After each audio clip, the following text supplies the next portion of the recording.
We begin today with the push for sweeping financial reform. The president is going to New York this Thursday to make his case less than a week after the Securities and Exchange Commission announced its lawsuit against Goldman Sachs, which pits Wall Street's top regulator against its most storied bank.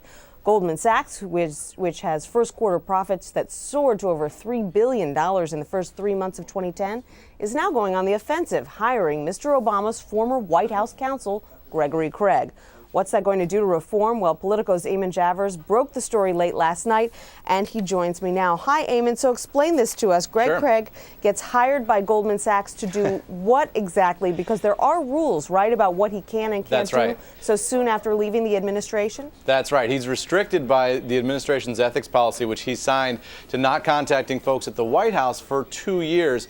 But he is allowed to talk to people up on Capitol Hill, and my understanding he has been doing that. There are congressional investigations into Goldman Sachs, as well as that S.E.C. investigation, which resulted in charges last week. So there's a lot on Goldman's plate here in Washington, but I'm told that his real value to Goldman Sachs is that he really understands both the politics and the legal piece of the problems that Goldman is facing. And having somebody who can do both of those things is extremely helpful for Goldman. And of course, here's Goldman, which is known for hiring political insiders, doing that yet again with an ex-Obama administration official. He can also advise them on strategy, right? Because you report that Goldman Sachs is having to tread very carefully here as it tries to figure out its PR response to all of this. It doesn't want to come across as too aggressive or too arrogant, and yet at the same time, it's trying to portray itself as pro-reform. Yeah, that's right. But at the same time they're doing that, they're saying, you know, we're going to fight this S.E.C. case. They really feel like it doesn't have any merit. And remember, this is an investment bank that was sort of one of the most storied names on Wall Street, sort of the ultimate high watermark for quality in investment banking for years and years. Now they're sort of known as the giant vampire squid, according to Rolling Stone, and they've really become the bank that everybody in Washington loves to hate. So they've got a real political problem and a PR problem on their hands. Greg Craig just knows this town backward and forward, and he knows Democrats backward and forward, and Democrats are in power on both ends of Pennsylvania Avenue. That's going to be a real asset for them. Right. Now, there's still a lot of talk, as you know, about the timing of this fraud case being announced on the eve of the president's trip to New York to sell Wall Street on financial reform, right when the Democrats are coming out to make their big push. What have you been able to learn about that?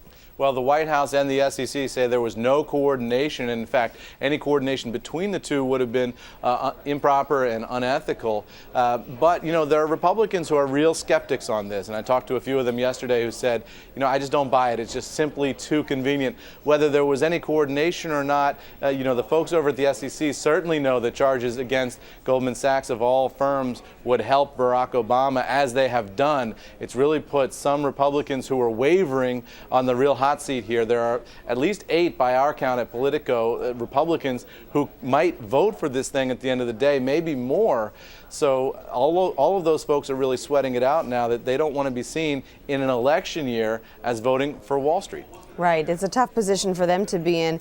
Another question about Goldman. You know, it's been such a huge donor to Democrats over the past decade or so. The company and its employees contributed, I think it's almost $1 million to President Obama's campaign. Is that all going to change now?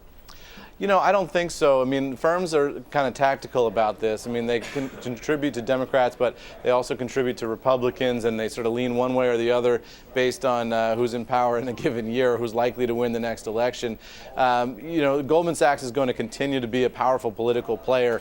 They have always seen, you know, the use in having their former alumni going into politics. We saw Hank Paulson, President George Bush's Treasury Secretary. He was the former CEO of Goldman Sachs. So clearly they've been playing both the Republican side and the Democratic side of the politics game in Washington for a long time. Right. Some have called it a revolving door. All right. Eamon Javers at Politico, thank you so much for joining us today. Hey, thank you.